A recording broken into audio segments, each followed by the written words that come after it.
ഇന്ന് നമ്മൾ ചെയ്യാൻ പോകുന്നത് 35ന്റെ പെപ്സി ആണോ ഇതിന്റെ ലാഭം അല്ലെങ്കിൽ 20ന്റെ പെപ്സി ആണോ ലാഭം നമുക്ക് നോക്കാം. ഫസ്റ്റ് നമ്മൾ 20ന്റെ ആണ് കേട്ടോ.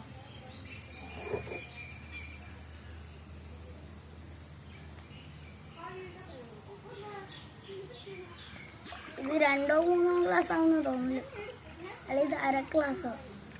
ഒന്നാമത് ഗൈസ് അടുത്ത് നോക്കാം. ഇതിൻ്റെ അകത്ത് കുറച്ച് കിട്ടിയിട്ടുണ്ട് കേട്ടോ. നമുക്ക് അടുത്തത് വയ്ക്കാം. അടുത്ത ടിന്നാണ്.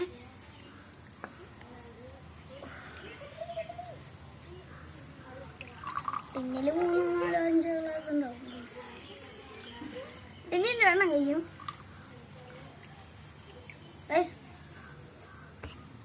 കൂട്ടാരെ അപ്പോൾ നോക്കൂ, ഇത് ലാഭമാണ് കേട്ടോ. നോക്കൂ ഗൈസ്, ഇത് കുറച്ച് കിട്ടുള്ളൂ. നോക്ക്, ഇത് 2 ഗ്ലാസ് ഇട്ടിട്ടുണ്ട്. ഇത് കുറച്ചേ കുറവുള്ളൂ. ഇതാണ് ഏറ്റവും നല്ല ലാഭം. ഇതാണ് കുറവട്ടോ ഗൈസ്. അപ്പൊ ഞാൻ കുപ്പി വെച്ചാൽ മതി. അടുത്ത വീഡിയോ കാണാൻ. Bye bye.